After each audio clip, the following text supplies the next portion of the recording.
Okay.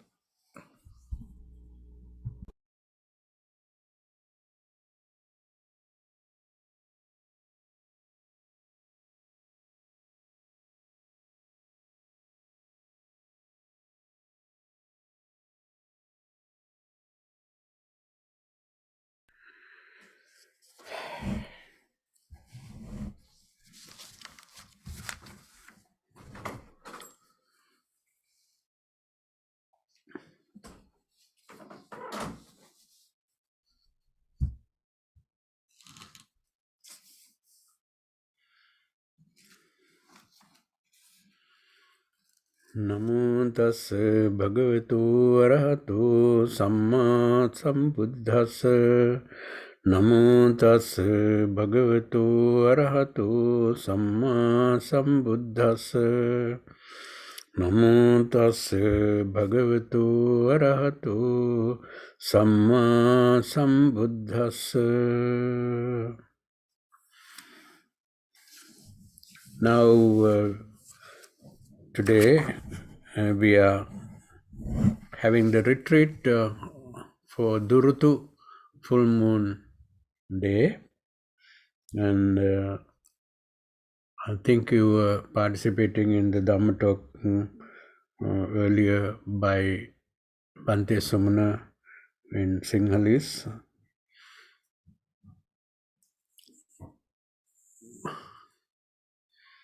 Now we have the Dhamma discussion. I have one question came from one of the devotees who participated in the morning program. This is the question. When having a conversation with someone else, how can I stay aware of myself, my action, while staying focused on the other parties in that conversation? Very important question. When I am having a conversation with someone else, how can I be mindful about what I say? How can I be mindful about what others say? And how can I be mindful about my emotional state that constantly rising and passing away during the conversation? Because when someone said something that you didn't like and you immediately get upset or angry, but you don't maybe try to cover it and all the other things that you do during that conversation. How do you do all this mindfully? Because so many things are happening in one time. Now, this is a common problem for all of us who are not well trained in mindfulness. Majority in this world don't even know what mindfulness is.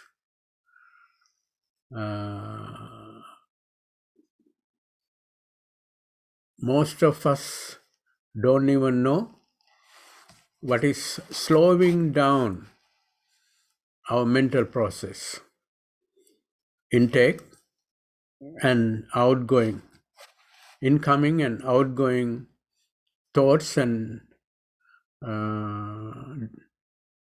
information and words. We cannot grasp. In the morning in the Dhamma talk, we said in this picture that you are looking at, you see me because your mind very quickly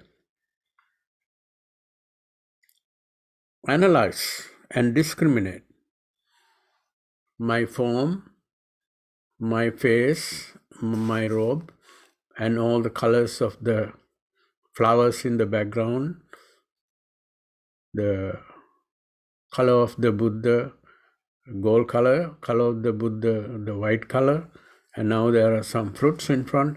You scan all these in a matter of second,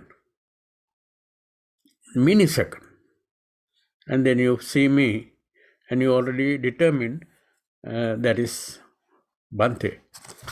All these things happen, not even snap time. In that means our mind is working so fast. And in the mindfulness practice, what we are learning to do is to slow down not only the mental process, but also the physical process. Everything that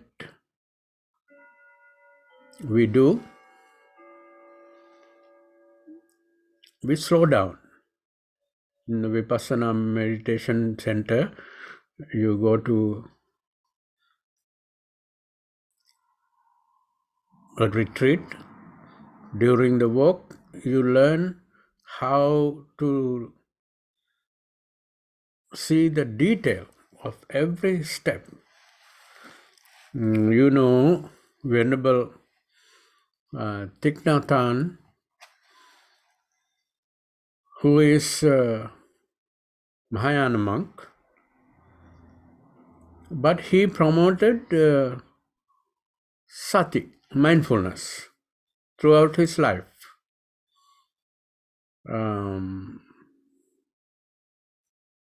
That's what he was famous for. And when he wrote the Buddha, Old Path, White Cloud, he wrote a chapter on eating the tangerine. So even our Buddhist classes, Buddhist meditation classes at Berkeley, so I used to practice this, bring a tangerine and give a tangerine to each student, and mindfully seeing each separate step. You put your finger through the top of the tangerine and you decide to move your finger, and you decide you do it, and while you are seeing and consciously and mindfully open one, open the other one, and or the skin I'm talking about. So you open the skin, and now carefully and mindfully you put the skin of the tangerine aside, and now you bring your hand back and open. So normally we take 2 minutes to eat the tangerine, but we take at least 10-15 minutes to completely finish the tangerine, because every little parts of the tangerine you take out and put it in your mouth and feel the taste and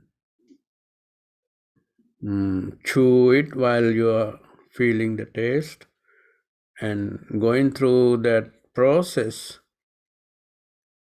as a practice for that moment. But that is only a momentary practice that will never help us too much.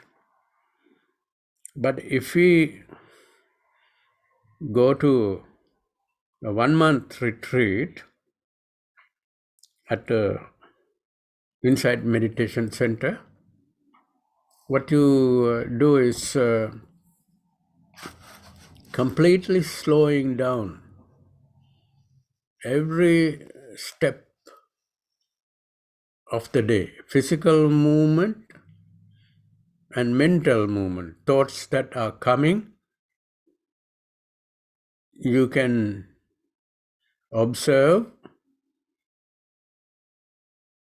and analyze and see what type of thoughts are coming in.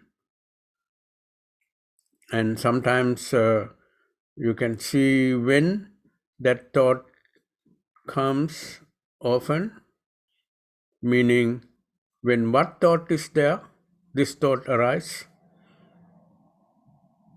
So then when what thought is not there, this thought is not there, you can see all that. And I remember after finishing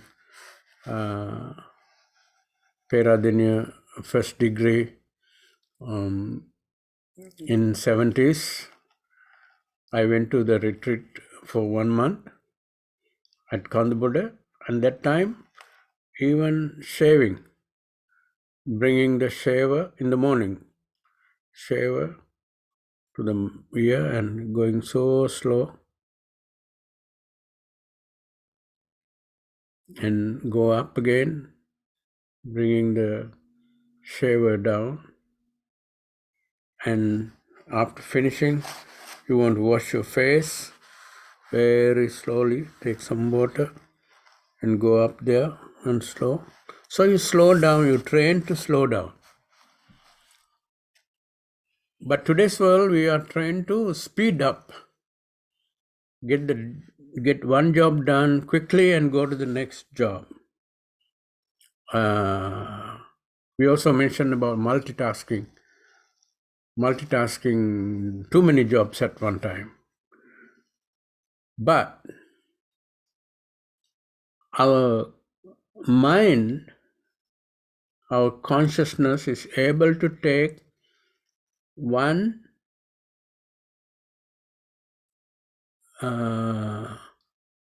things that happen in one moment at a time. If I see 10 things, that means at least I took 10 moments. 10, 1, 2, 3, 4, 5, 6, 7, 8, 9, 10. But it's faster than that, no? So instead of seeing one whole frame of that incident is filled with one information. That means, for example, you are going to have a conversation. You are having a conversation, and you slow down the conversation. Instead of keep talking, you take your time and frame the word and fill the whole frame of thought with that word, and pick another word and pick another word, and you very carefully and mindfully knowing every word you say it. And in the modern world, it may even look funny because nobody's used to it. But if you go to a Vipassana training center, it is always normal. And if you are walking too fast, new person who come to the meditation center walks from one end to the other end. And there's another person in the same hall walking one end to the other and back, going back and forth. That's called Sankamana, Sakman. The newly arrived person who has no training finish going to the other end of the hall and come back maybe 1 minute or 2 minutes, not even 2 minutes. But the person who had been practicing meditation take at least 10-15 minutes to go from that place to the other corner of the hall, end of the hall, and turn around and come to the same place where he was sitting at the beginning. So going back and forth, 2 minutes as opposed to 15-20 minutes. Because then you can see by looking at those two people who is the person who is a newly arrived person who has no training yet. But after a while, this person is also become able to pick my heel is moving up and my toes are still touching and my toes are moving up and my knee is stretching, my leg is moving forward. Now I am bringing it down to the ground. My toes touch the ground first now. I am slowly moving my other parts of the feet to the ground. Now my heel is also touching the ground. So one step, but so many. But if I say only few parts, but few steps of the moving of one leg from one place to the other, but the person who really meditate would see many more steps. Even the stretching the muscles, you can see that I didn't mention, and you can feel that your leg is moving forward, and right where you are going to land your foot, there's a little ant walking by, and all these details this person see. So now, normally, if you are an expert, if your conscious process mind is observing what is happening fast instead of slowly, like we do in meditation center, training center, after training for several months, after training for several years, your speed of walking and your speed of seeing the steps both increase. Then you are mindfully speaking but normal speed, mindfully walking but normal speed. But in your mind, you see all the detail. Now, people like us, when we have a conversation with our family member or our friend,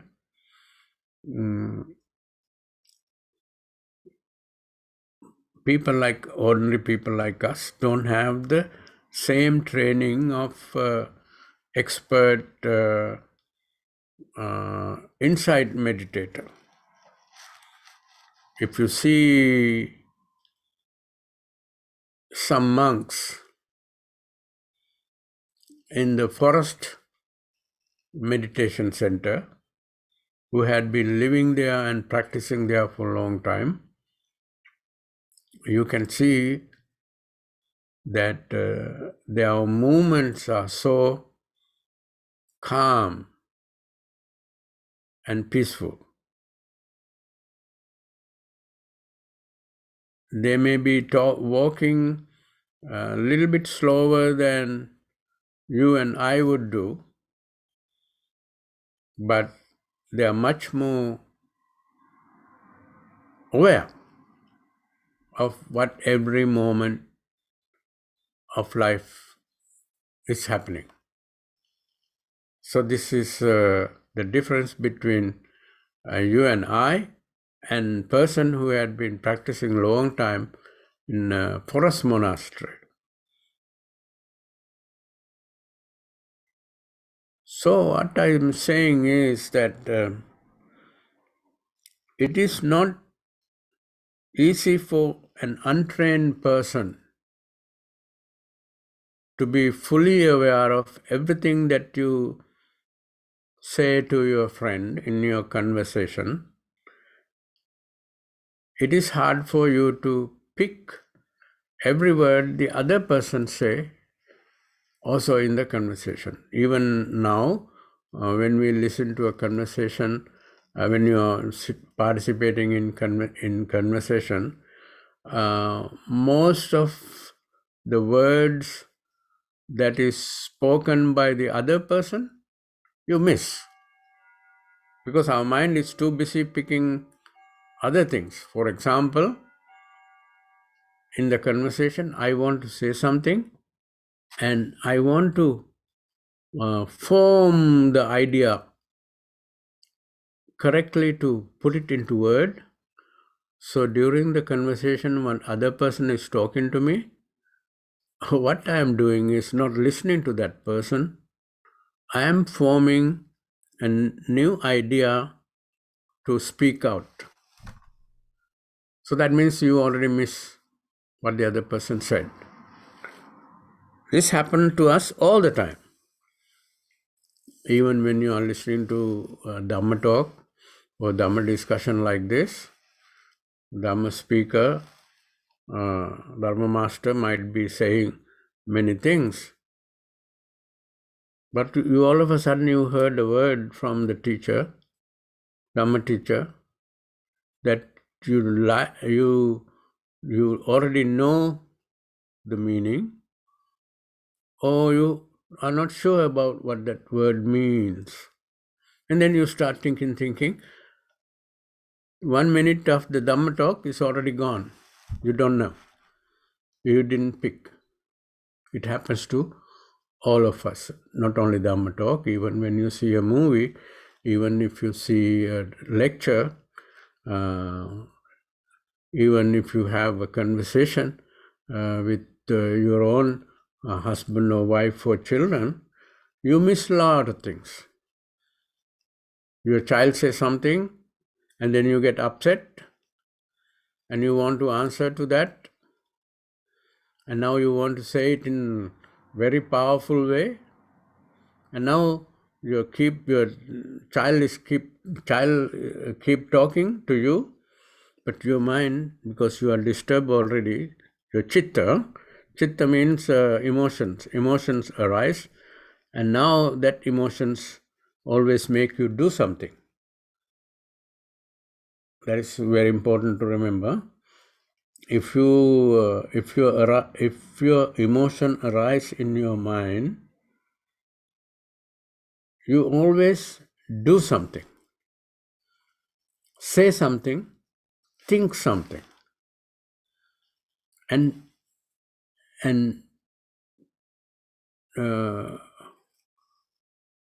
it may not appear that you are doing something different, but moment that you get emotionally aroused, then you express your emotion, that is feeling.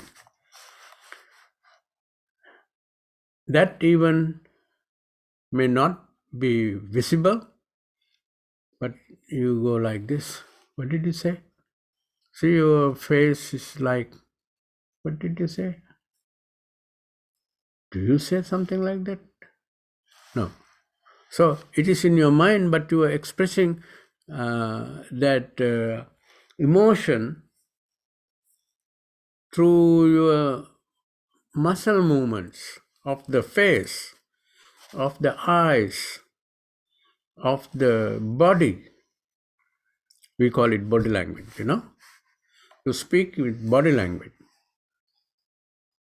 So in other words, every time when you get emotional, you are doing something. When your friend is talking to you, if you get emotional based on what you heard from your friend, from that moment on, you don't know what the other person is saying. So even if you reply or answer to what the other person is saying, that may not be too applicable at that moment, not matching. The question is one thing and your answer is different because you didn't hear the question.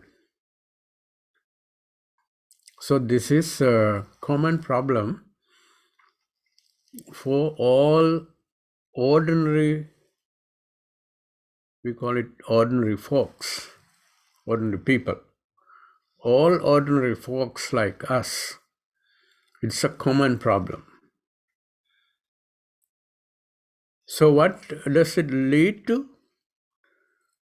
When you are not paying attention to what your friend is saying, or when your friend is not attention to what you are saying, or your mind is not calm enough to form the right sentence,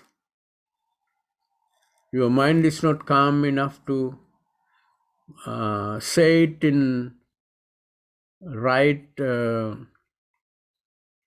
tone of voice, then it leads to a lot of conflicts. So conversation with our family and friends could lead to a lot of complications. Just having cup of tea with your friend, in the end of the tea, you separate and go different direction, and that may be the last time you will see that person. Why? You are so disturbed from what you heard. But what you heard was not actually what the other person said. Maybe it's different. It could be different. But our sankhara is imagination skill. Our sankhara imagine something else out of what the other person said. So you started thinking that I don't want to associate this person anymore. That happens. So you decide and you take action on it because you are angry or you are disturbed. That's all emotion, chitta. You follow your chitta. It happens between husband and wife, children and parents, family members, uncles and aunties, and uncles and nieces and nieces and nephews. It happens all the time. That is because our mindfulness is not sharp. Our sati is not good. Therefore, Buddha, after finding out about this problem, he taught every one of us need to practice mindfulness. Need to practice, that is sati, mindfulness is sati. We need to practice samadhi. Samadhi means calmness of the mind. Calmness of the mind also can be gained by practicing meditation. Samadhi means, that's why people translate word samadhi as meditation. Samadhi is not meditation. Samadhi means calmness of the mind. Samadhi is the result of meditation. So you cannot call samadhi meditation. But we always call it. In the Eightfold Path, when some people who write us on Buddhism write Eightfold Path, Samma Ditti, Samma Sankappa, right view, right speech, right effort, and then come to right Samadhi, right meditation. No, that's not. Right calmness, awesome calmness. Now Buddha encouraged everyone to practice Samadhi and Sati. Number 8 is Samma Ditti, Samma Sankappa, Samma Vacha, Samma Kammanta, Samma Jiva, Samma Vayama, Samma Sati, Samma Samadhi. Number 8 is Samadhi. Number 7 is Sati. But before that, Samma Vacha. You have to practice proper communication, healthy communication.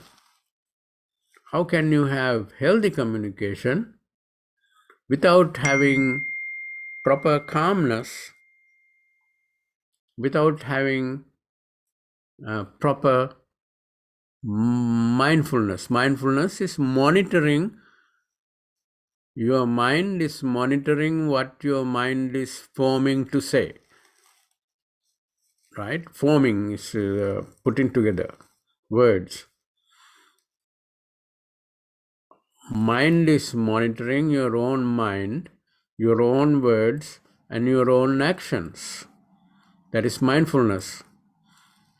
Before you say or do it, while you are saying and doing it, after you said and did it,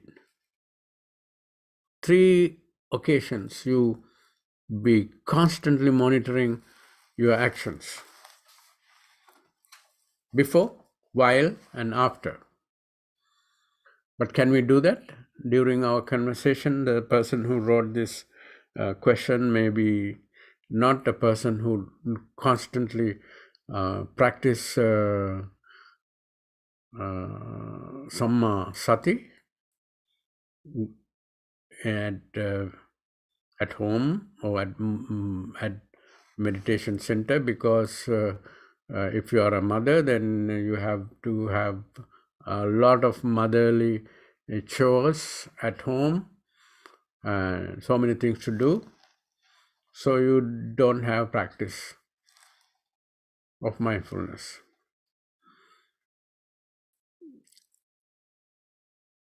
That is why a lot of people in America now choosing to go to 10-day retreats, 1-month retreats, weekend retreats, meditation retreats, and learn few skills and come home and apply those skills that they learn at the meditation center into their daily life, which is not easy. Meditation center is a very isolated place and given time just for yourself. But when you come home, there's no time for yourself. Your mom is this side, your dad is this side, your husband is that side, and your wife is in this side, your children are on the other side. There's no time that you can use for yourself. That means your skill of mindfulness cannot be refined or cultivated. That's the problem. So after recognizing this, some people who listen to Dhamma, who see the validity of the teachings of the Buddha, they decide, I really need to become gone forth. Gone forth, meaning left home and become a monk or nun. That happens sometimes, but not too often. Mainly because most of us don't see the urgency. How many mistakes we do in one day, verbally and physically and mentally, and how damaging the things that I said, did, and thought during that day. How damaging to myself, how much damaging to my family members and friends. You don't see.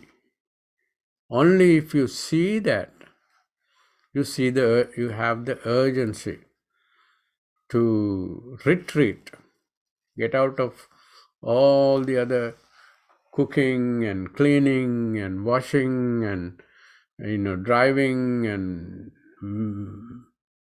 other things that we normally think is very important. That's why we keep doing them, because we think that they are so important. But you don't see the damage that you are causing to yourself and others during that time. So only when you see the damage,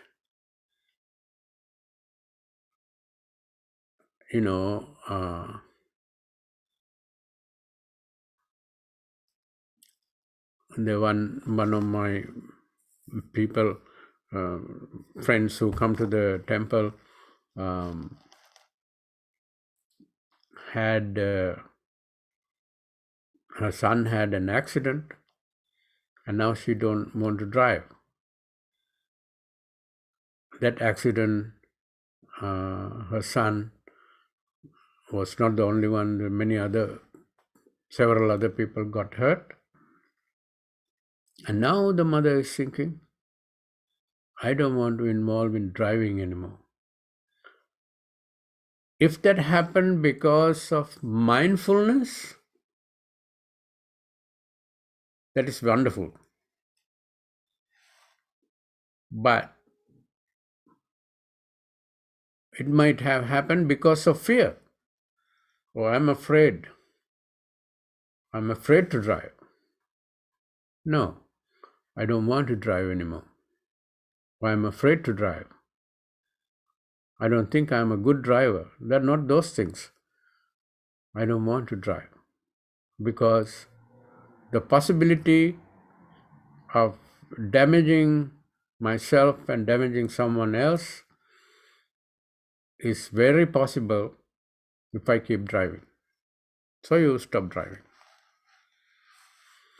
So now you see that this question is about how do I pay attention to what the other person is saying. But you cannot do it because before you heard another sentence earlier from the same person. Now you are creating a good sentence to reply to her, while he or other person continue to talk to you, and you miss all of those, and your answer you give back, but that is wrong timing. That happens when you text to your friends. You text to your friends and you send some text, you send your thought, and that person reply with another text, and that person reply with two ideas, but you are trying to answer to the first idea, and you write and send the text, and then you see that, oh, what the other person say last is not matching with your reply, because your reply was matching to the first thing that she said. So when you read the conversation, it looked like you are not paying attention. So this happens to us all the time. Now, I want to mention few things. Mindfulness is so valuable. But the foundation of mindfulness is samadhi. Samadhi means calmness, calmness of the mind. To cultivate your calmness of the mind,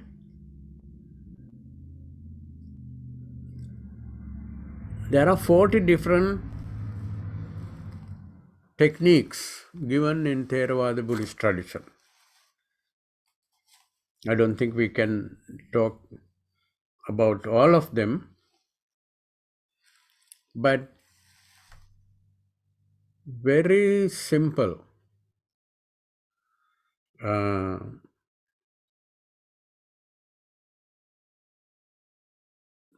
meditation exercises are called kasina meditation,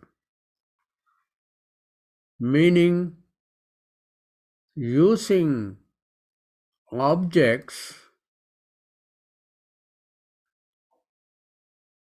and colors as your object of focus. Patavi kasina. Patavi kasina means solid something that if you look at the Buddha, it is solid. Now you can sit right in front of the Buddha image and you can focus your eyes on the image and stay focused. As long as you can stay focused without letting your mind run here, run there. But you pick the object that is solid object,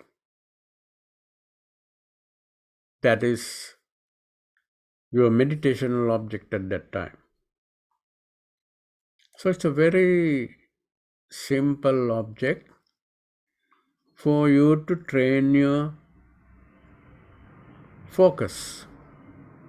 When you are focused, you are calm. When your mind is not focused, going like this, not calm. When your mind is focused, calm. One object at one time. This 5 minutes of meditation, only one object. That means whole 5 minutes you only had in your mind is this one object. Those are the kasina meditations, are the ones given to very beginners. So the children today in America, we have seen they constantly go from one thing to the other, one thing to the other, one thing to the other. You cannot keep the attention on one object for a long time. When the monk is reciting gathas, first 1 minute, these children are calm, focus. Second minute, third minute, fourth minute, they are running here, running there, moving here, moving there, because their attention is already gone. Because of this reason, now in the modern psychologists came up with this a mental problem, name for a mental problem. This child had a mental problem. Now that's the nature of children, but if it is gone too far, then it is a problem. you want to spend 5 minutes in doing homework, but this child cannot stand 5 minutes on working on the homework.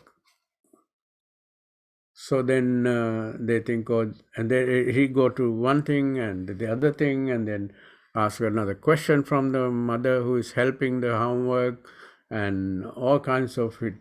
And take that out and get another pencil and start coloring something.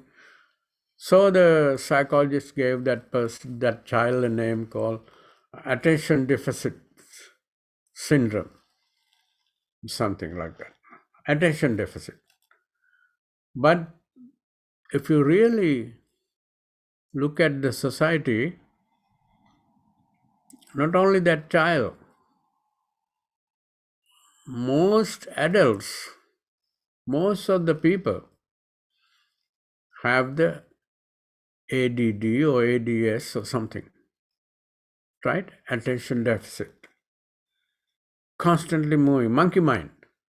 In Buddhism, we call it monkey mind, right? Monkey is holding this branch, and one second, and next second he's leaving this and taking another branch, and now he sees something, banana, and he pick up the banana and you open it, and he eat a little bit and throw it away, and then go to another thing, and sometimes that is the monkey mind. So we also have monkey mind. When you have monkey mind, when we, people like us, cannot have a good conversation with anyone, including your family members. So long conversation, they cannot stand. And at one time I took a workshop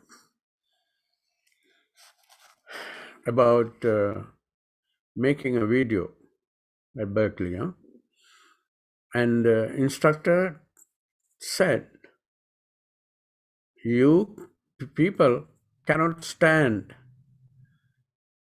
any image more than 1 or 2 or 3 seconds. So you have to change the frame. Now this talking about meditation, like 1 hour for Dhamma discussion like this, same image, Buddha image in the back, and same Buddha image in the right side, and same flowers sitting there, and you are looking at this screen for 45 minutes, that's not easy. When they make a commercial, they said, you quickly change frames every time. You can even see what they are trying to show. It's already gone. Now it's another frame. Now it's another frame. Because that is how they train. In our society, we are trained to get disturbed by slow-moving images. The story is slow, not moving fast. We can't stand it. Don't like that movie. So action movies are very, very popular because it's quickly change the frame. Whatever the thing is, first thing that you see is not what you see in the second moment. So that is how we are trained. So in a society like this, if we don't have focus, you cannot blame the people, but that culture itself is responsible. But totally opposite in Buddhist culture, meditating culture. Meditating culture, you go to a forest or calm place, very quiet, and not moving things fast, very peaceful. But at the beginning, you don't like it. If it's too quiet, you get scared. Now, when two people are standing nearby and If you don't break the silence, it's funny. You have to say, "Hi, my name is this," all of a sudden, no? And they'll shake hand. Or say something. "Oh, today is so cold." You break the silence because you're afraid of the silence. Silence is calmness. So this is the society that we are living in, and should not too much hope. That's why Buddha would not come to teach in a time like this, when people are much calmer and life is so slow pace, and people are thinking about important things in life, how not to hurt the other person's feelings and how to do the right thing.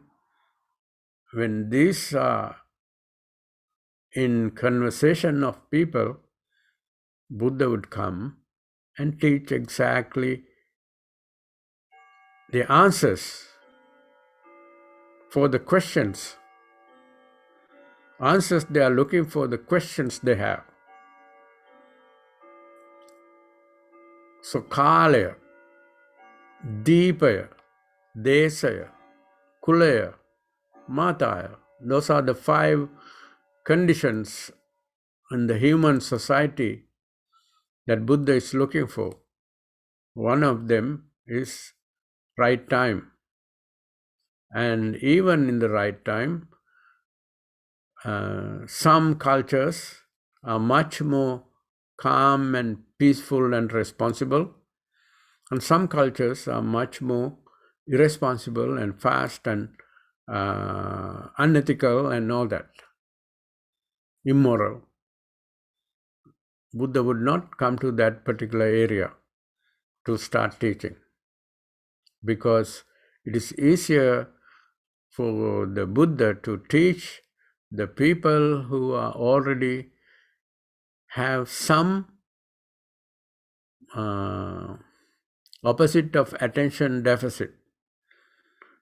Buddha gives one whole talk, 1 hour, and if the people are so attentive and they can pick every word that Buddha would say,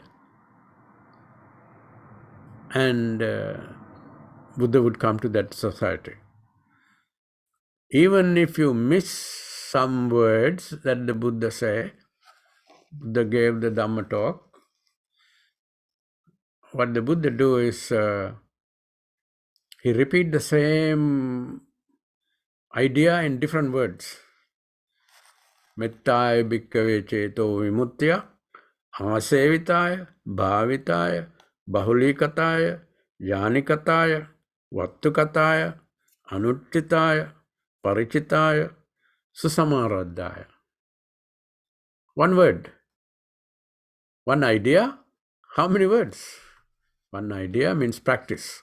If you practice metta, he says, if you make metta your best friend, yanikata, if you make your metta your vehicle, see, always with your vehicle, you cannot separate. You are sitting in the vehicle and your vehicle is moving, and you are sitting in the vehicle.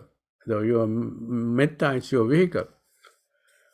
Anikataya, Vattukataya, your wealth, your property, it's all your property is always with you. So anyway, so Buddha gave the Dhamma talk, and maybe somebody miss here and there, but Buddha is still talking about the same thing, so you didn't really miss anything. Because if you miss Mettaya bhikkhave ceto vimutya, asevitaya, bhavitaya, bahulikataya, so many words for the same thing. So anyway, so even other things that Buddha did is like samma ditti, samma vacha, samma sankappa, samma vacha, samma kammanta, samma Vayama Samma Ajiva Samma Vayama Samma Sati Samma Samadhi. You can sing and you can memorize. So if you miss it, you can always go back and rehearse it. So if we can talk the same way to our friends with multiple words,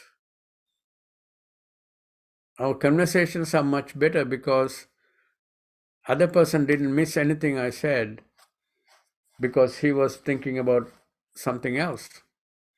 Oh, I don't miss what my friend is saying because he said the same thing in many words. No, I missed several words because I was thinking about something else. My mind is somewhere else. My mind is not mindful and is running around. But when you come back, you're still at the same place. So you don't miss too much. So anyway,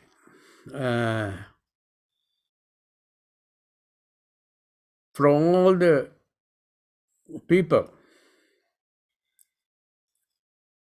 we have meditational exercises for them to slow down their mind. Those are the 40 different samatha meditation practices. 40. I heard Bhante Sumana was saying in the morning during the meditation session, each different people have different techniques of meditation that we use as Buddhists.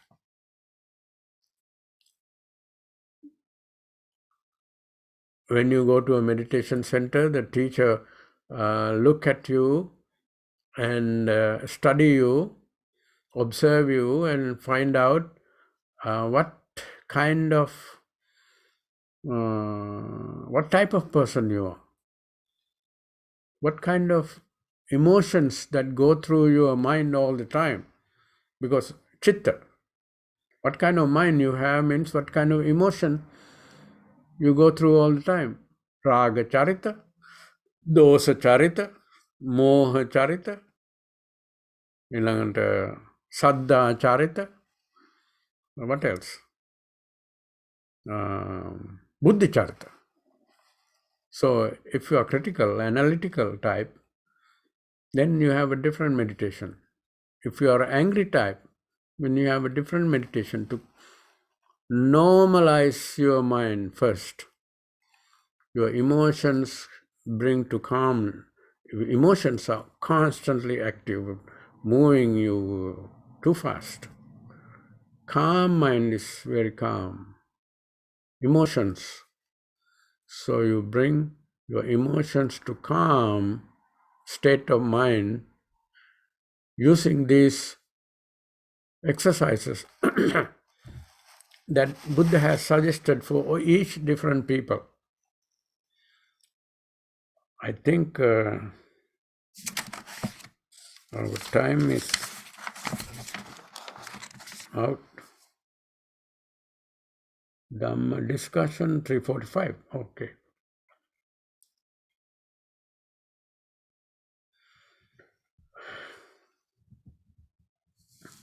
Okay. And now we need for the question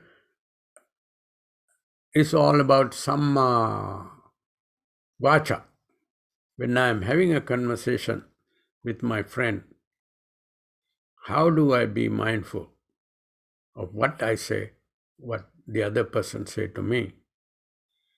How do I keep my calm without getting emotional during the conversation?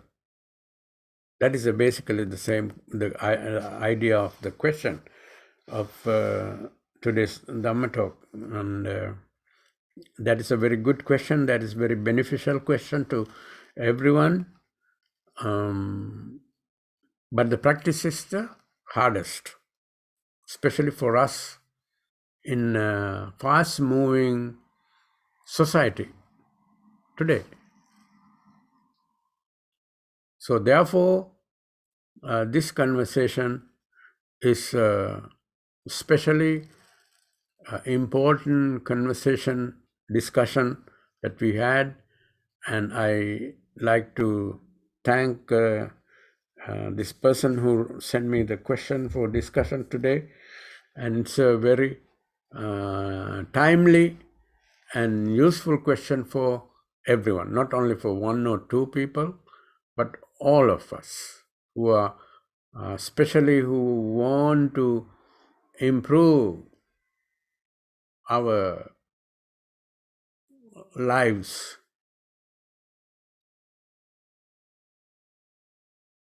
Improve our lives means living without damaging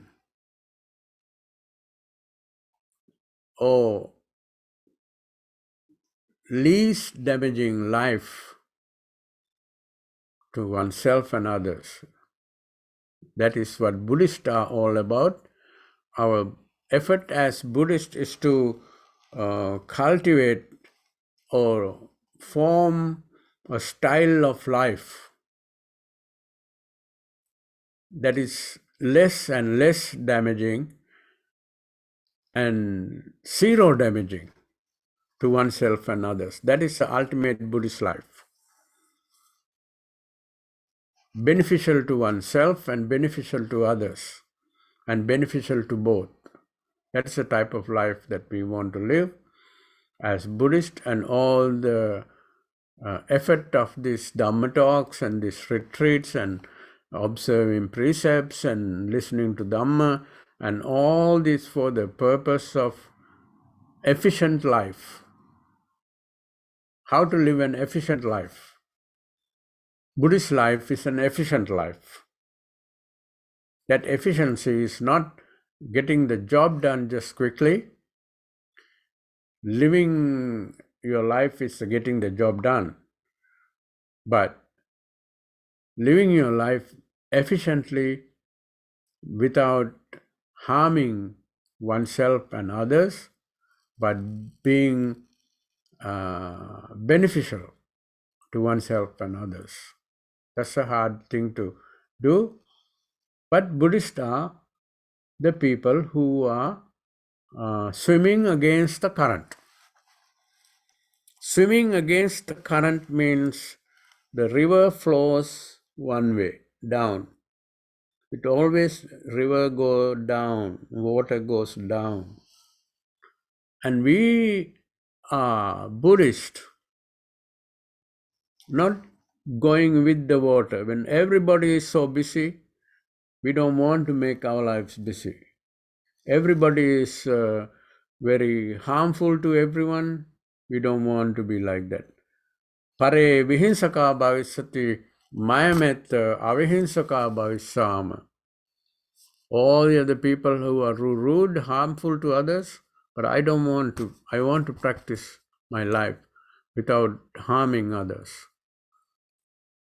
Pare, there's a sutta called Vimansaka Sutta. Vimansaka Sutta in the Digha Nikaya. If you read this, you look at the other people, oh, they are so cruel. I don't want to be cruel. Because cruel means going the same way. So you learn the same thing. All the kids are playing with their computer or the games, and these parents think, no, my children, if you keep doing this thing, their minds get so corrupt, and I don't want them to play too much of video games. And these parents cut down the time, increase the time that they spend with the family, quality time. And as a result, things become different.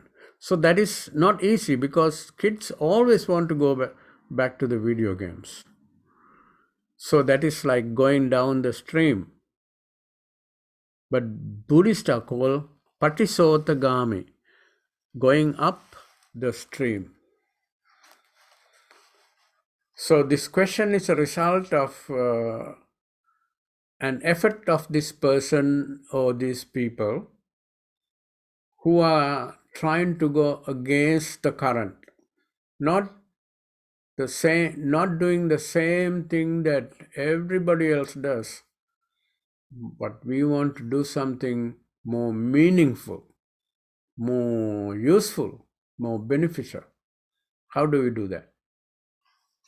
Not going with everybody is doing. That's called, remember I used to say that everybody is running one direction, looking for something, but they don't even know what they are looking for. They keep running. And that is what they call rat race. In the 60s, they call it rat race, and we don't want to be in the rat race, and we want to get out of this rat race. And then they started being hippies, and that's how they developed another different race. But unfortunately, we are all in one rat race, looking for money, looking for wealth, looking for fame, looking for this, looking for that. But we never be satisfied gaining what we are looking for. That what we don't know. We're trying to get something, and maybe we thought you got it, and then few minutes later, few days later, you know you didn't get it, and then you start running again. No? So this is the rat race. This is anusotagami. Anusotagami means everybody's running that way, and you are also running that way. But patisotagami means going in the different direction against the current. That need lot of virya, samma vayama, right effort, wholesome effort. That is what Buddhists are all about. We practice effort, vayama. And some people put effort to make millions and millions of dollars. That is a vayama. But in the end, is this person be happy? No. They end up fighting with their own wife or husband.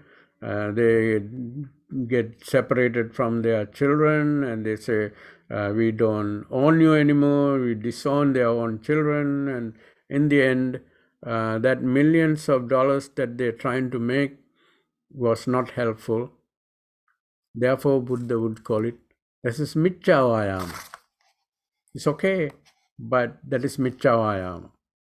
It's not going to take you to a healthy state of life.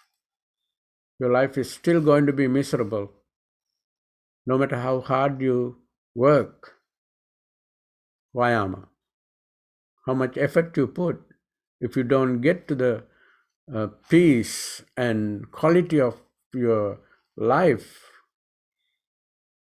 few things like wealth and property and maybe everything everywhere. You have property in California, you have property in Florida, you have property in Colorado, you have property in some place, Los Angeles, but you don't have time to spend in those beautiful properties. But you still want to make more. And that is not samma vayama. If you put your effort to make a decent amount of money and have a nice home for your children and your family, and they settle down and they learn things, they spend good time, quality time with your family, and that is samma vayama, we would say, Buddhist, from the Buddhist point of view. Anyway, so the vayama effort is to improve your focus, improve your calmness, improve your mindfulness, improve your ability to live without being a burden to yourself and burden to others, that is somehow I am. So, okay, so I think it's the time for us. Today, all of us, although this is a discussion, Kalena Dhamma Savanang, Kalena Dhamma Sakaccha. Today is the Dhamma Sakaccha, but in a Dhamma Sakaccha, we normally have a bunch of people and have a discussion, with each other. But in this Dhamma discussion, is only one-sided, but it is helpful, I hope. So what I try to do is having a conversation on the subject. Although one person talking during this Dhamma talk, what I tried to do was having a conversation with all of you. Okay, so therefore, Kalena Dhamma Savanang, Kalena Dhamma Sakaccha, both are for the purpose of learning Dhamma, Etam Mangala Muttamang. That is a wonderful thing to happen for us, and that happened today. And by doing so, we generated a lot of positive energy, peace of mind, and joy.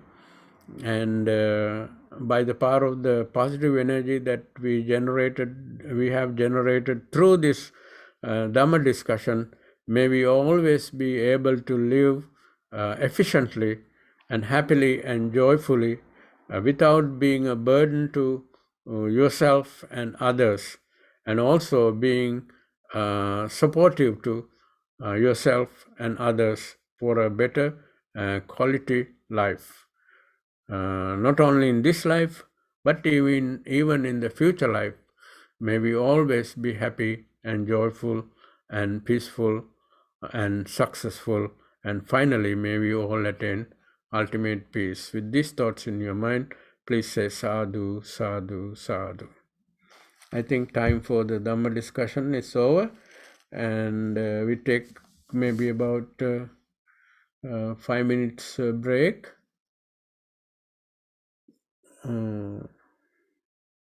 Or 15 minutes break. You can have a cup of tea and come back, and then Bante Sumana will come and guide you with another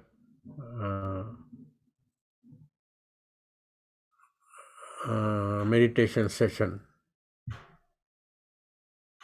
Thank you very much, and I drop the line now, and